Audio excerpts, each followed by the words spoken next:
নফল ইবাদত করতে রাজি আছেন সবাই? সবচাইতে শ্রেষ্ঠ নফল ইবাদত হচ্ছে কোরআনের তেলাওয়াত, ঠিক কিনা? আল্লাহর হাবিব সাল্লাল্লাহু আলাইহি ওয়াসাল্লাম বললেন, নফল ইবাদতের মাধ্যমে আল্লাহর কাছে যেতে চাও, নৈকট্যপ্রাপ্ত বান্দা হতে চাও, আফদলুল ইবাদাতি তিলাওয়াতুল কোরআন। সবচাইতে যত নফল ইবাদতের লিস্ট হতে পারে, এই লিস্টে র্যাঙ্কিং এ 1 নাম্বার থাকবে কোরআনের তেলাওয়াত। এই কোরআন তেলাওয়াত করতে রাজি আছেন তো?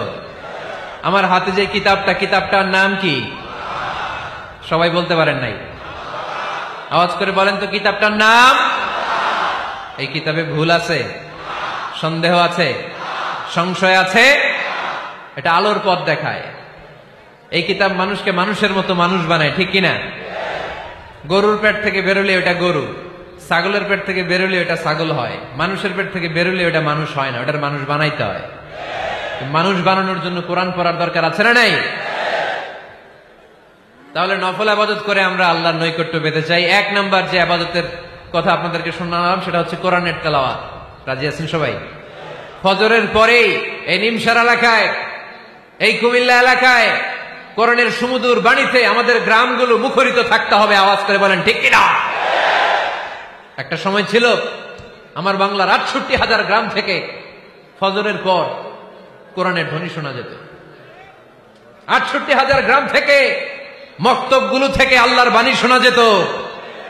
কিন্তু এখন নানা ষড়যন্ত্রের কবলে পড়ে আমাদের মক্তব বন্ধ হচ্ছে, আমাদের কোরআন তেলাওয়াত থেমে যাচ্ছে। কোরআনের তেলাওয়াত কশিন কালেও থামায় দেওয়া যাবে না। চিল্লায় বলেন ঠিক কিনা? রোজ সকালে শুনতাম আগে আল কোরআনের বাণী রে, আল কোরআনের বাণী, এখন শুনি সারে গামার দীপ্ত ফ্যান ফেনানি। ধর্মপ্রাণ মুসলমান আজকাল হয়েছে মডার্ন, ধর্মপ্রাণ ধর্মপ্রাণ আমরা বড়ই ধর্মপ্রাণ, নামাজ রোজার কিছু নাই, ভুলেও ধরি না কোরআন, ধর্মপ্রাণ ঠিক না? প্রতিদিন কোরআন শিখায় যে তার পকেট যায় ফাঁকা রে, তার পকেট যায় ফাঁকা। সপ্তাহে 2 দিন গান শিখায় যে নেয় তো 1000 টাকা। ধর্মপ্রাণ মুসলমান আজকাল হয়েছে মডার্ন, ধর্মপ্রাণ ধর্মপ্রাণ আমরা বড়ই ধর্মপ্রাণ, নামাজ রোজার কিছু নাই, ভুলেও ধরি না কোরআন, ধর্মপ্রাণ। আমরা কি এমন ধর্মপ্রাণ হতে চাই? ফজরের পর আমাদের সিলেবাস কি? কোরআন তেলাওয়াত। আওয়াজ করে সবাই বলেন, ফজরের সালাতের পরে আমাদের প্রতিটি পরিবারে, প্রতিটি ঘরের সিলেবাস কি? তাহলে কোরআন তেলাওয়াত করব। 2 নাম্বার, তাহাজ্জুদের সালাত করব। ফজরই তো পড়তে পারি না, তাহাজ্জুদ করব কখন? তাহাজ্জুদ পড়লে আপনার মর্যাদা বাড়ায় দিবে কে? রব্বুল আলামিন বলেন, ওয়া মিনাল লাইলি ফাতাহাজ্জাদ বিহি নাফিলাতান লাকা আসা আন ইয়াবআসাকা রাব্বুকা মাকামান মাহমুদা। তাহাজ্জুদের নামাজ যারা পড়বে তাদের মর্যাদা বাড়িয়ে দেয় কে? কারণ ওই মুহূর্তে আল্লাহ প্রথম আকাশে নেমে আসেন আর ডাকে, আলা মিন মুস্তাগফিরিন আগফির আলা, কার ক্ষমা দরকার ক্ষমা চা, ক্ষমা করে দেব। আলা মিন মুস্তাকসিন আকসুলা, কার খাবারের দরকার, পোশাকের দরকার, চাও দিয়ে দেব। চাও, কার কি লাগবে চাও, আমি দিয়ে দেব। রমজানে তাহাজ্জুদ পড়ার একটা সুবর্ণ সুযোগ, কারণ সাহারি খাওয়ার জন্য তো ওঠাই লাগে। একটু তাহাজ্জুদের অভ্যাস করবো আমরা। রাজি আছি তো সবাই? 3 নম্বর নফল ইবাদত হচ্ছে দোয়া। সবাই সবার জন্য দোয়া করবো। অনেকে কয়, হুজুর আমার দোয়া আমি করবো, ওরটা ওই করবো, এর লেগে আমি করুম কেন? আছে না নাই? না, এটা ভুল। নিজের জন্য করবেন, অন্যের জন্য করবেন। মা মিন আবদিন মুসলিম ইয়াদউ লিআখিহিল মুসলিম ইল্লা ক্বালা লাহুল মালাকু ওয়া লাকা বিমিসলিন। কোন বান্দা যখন তার ভাইয়ের জন্য দোয়া করে, ফেরেশতারা বলে, আল্লাহ এই দোয়াটা যে দোয়া করছে আগে তার জন্য কবুল করে নাও। আপনি দোয়া করলেন, আল্লাহ আমার ভাই অসুস্থ, তারে সুস্থ করে দাও। ফেরেশতারা বলে, আল্লাহ যিনি দোয়া করতেছে তার যদি কোনো অসুস্থতা থাকে আগে তারে সুস্থ করে দাও। এটার মধ্যে চোখের পানি জুড়ে দিবেন, আবেগ জুড়ে দিবেন, মুহূর্তেই আরশের মধ্যে যে নক করবে। চোখের পানির দাম আল্লাহর কাছে খুব বেশি। 2 ফোঁটা পানি, 2 ফোঁটা পানি আল্লাহর কাছে প্রিয়। আওয়াজ করে বলেন, কয় ফোঁটা? 2 ফোঁটা। এক হচ্ছে জিহাদের ময়দানে রক্তের ফোঁটা, আরেক হচ্ছে অনুতপ্ত বান্দার চোখের পানির ফোঁটা। অনুতপ্ত বান্দা যখন অনুতপ্ত হয়ে কাঁদে, তার চোখের পানি চোখ বেয়ে নাকের ডগাবে মাটিতে পড়ার আগেই ওই বান্দার সব গুনাহ আল্লাহ মাফ করে দেয়। তাহলে প্রথমে কোরআন তেলাওয়াত, তারপর তাহাজ্জুদের নামাজ, তারপরে দোয়া, 4 নম্বরে জিকির। জিকির নফল ইবাদত, ঠিক কিনা? জিকির করতে করতে স্টেজের উপরে উঠে যাবেন আপনারা সবাই। ফাযকুরুল্লাহ কামা আল্লামাকুম, জিকির ওইভাবে করো যেভাবে আল্লাহ শিখিয়েছেন। আল্লাহ কিভাবে শিখিয়েছেন? ওয়াযকুরু রাব্বাকুম ফি নাফসিক। দেখেন জিকির করার পদ্ধতি কোরআন থেকে শুনেন। মনে মনে করো, তাদাররুআন সবিনয়ে করো, খিফাতান ভীত বিহবল চিত্তে করো, দুনাল জাহরি মিনাল কওল অনুচ্চ স্বরে, বেশি আওয়াজ করে লাফালাফি করো না। এটা হচ্ছে জিকির করার পদ্ধতি। জিকির করার পদ্ধতি আল্লাহর হাবিব শিখালেন, আহাব্বুল কালামি ইলাল্লাহি আরবাআ, আল্লাহর কাছে সবচেয়ে প্রিয় কথা কয়টি? 1 নাম্বার সুবহানাল্লাহ, 2 নাম্বার আলহামদুলিল্লাহ, 3 নাম্বার লা ইলাহা ইল্লাল্লাহ, 4 নাম্বার আল্লাহু আকবার। এর চেয়ে শ্রেষ্ঠ জিকির আর হতে পারে? আবার আল্লাহর হাবিব সাল্লাল্লাহু আলাইহি ওয়াসাল্লাম বললেন, মান ক্বালা লা ইলাহা ইল্লাল্লাহ দাখালাল জান্নাহ, একবার লা ইলাহা বলে যে মরতে পারবে তার জন্য জান্নাত ওয়াজিব করে দিবে কে? এই জিকিরগুলো করবেন হাতের গিড়ায়, আঙ্গুলের গিড়া আছে না, ডান হাত তুলেন তো, এরকম গিড়াগুলো দেখেন তো আমারে, এইভাবে সুবহানাল্লাহ সুবহানাল্লাহ সুবহানাল্লাহ, এটা সুন্নাত, পারা যাবে? আব্দুল্লাহ ইবনে আমর ইবনে আল-আস বলেন, রাআইতু রাসূলুল্লাহি সাল্লাল্লাহু আলাইহি ওয়াসাল্লাম ইয়াকিদু তাসবিহা বিয়ামিনি, আমি নিজ চোখে আল্লাহ রাসূল সাল্লাল্লাহু আলাইহি ওয়াসাল্লামকে ডান হাতের গিড়াতে এরকম তাসবিহ পড়তে দেখেছি।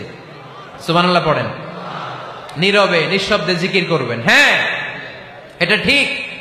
তালিমের জন্য একটু আওয়াজ করে প্রয়োজনে মাঝে মাঝে জিকির করা যায়, যেমন এইভাবে পড়েন, সুবহানাল্লাহ আলহামদুলিল্লাহ লা ইলাহা ইল্লাল্লাহ, সুবহানাল্লাহ লা ইলাহা ইল্লাল্লাহ মুহাম্মাদুর রাসূলুল্লাহ সাল্লাল্লাহু আলাইহি ওয়াসাল্লাম। এই যে আপনাদেরকে এখন আমি তালিম দিলাম, এই তালিমের উদ্দেশ্যে সুন্দরভাবে অল্প আওয়াজে জিকির করা যায়, কিন্তু চিৎকার চেঁচামেচি করে, আমার দিকে তাকান, এদিকে তাকান, চিৎকার চেঁচামেচি করে লাফালাফি করে জিকির করা যাবে? জিকির করতে করতে প্যান্ডেলের বাঁশের মাথায় ওঠা যাবে? যিনি জিকির পরিচালনা করতেছেন ওনার ঘাড়ে ওঠা যাবে? যাবে? আল্লাহর হাবিব সাল্লাল্লাহু আলাইহি ওয়াসাল্লাম জিকির করতেছেন, আবু বকর ওমর ফারুক বসা, আবু বকর রাদিয়াল্লাহু জিকির করতে করতে আল্লাহ রাসূলের ঘাড়ে। হাদিসে আছে না এগুলা? কথা কয় না। আল্লাহর হাবিব সাল্লাল্লাহু আলাইহি ওয়াসাল্লাম তাসবিহ পড়তেছেন, ওমর ফারুক জিকির করতে করতে ইশকের ঠেলায় আল্লাহর নবীর কান্দে। গোটা বিশ্বের কোন হাদিসের কিতাবে এই পন্থায় জিকির দেখানো যাবে? কোরআনের কথা শুনেন, ফাযকুরুল্লাহ কামা আল্লামাকুম, ওইভাবে আল্লাহর জিকির করো যেমন করে আল্লাহ তোমাদের শিখিয়েছেন। কোন হাদিস দেখাতে পারবেন যে আবু বকর রাদিয়াল্লাহু তাআলা আনহু জিকির করতে করতে, আরব দেশে সৌদিতে ছিল খেজুর গাছ, জিকির করতে করতে খেজুর গাছের আগায়, ওমরে ফারুক খেজুর গাছের আগায়, এগুলো পেলেন কোথায়? কেন এগুলো করেন? আল্লাহর হাবিব সাল্লাল্লাহু আলাইহি ওয়াসাল্লাম না, আল্লাহর হাবিব সাল্লাল্লাহু আলাইহি ওয়াসাল্লাম যেভাবে জিকির শিখিয়েছেন আমরা ওইভাবে করব। বরকত দিবে কে? 5 নাম্বার নফল ইবাদত, দান খয়রাত করব। রাজি আছেন? গোপন দান, গোপন দান আল্লাহর রাগ কমায় দেয়।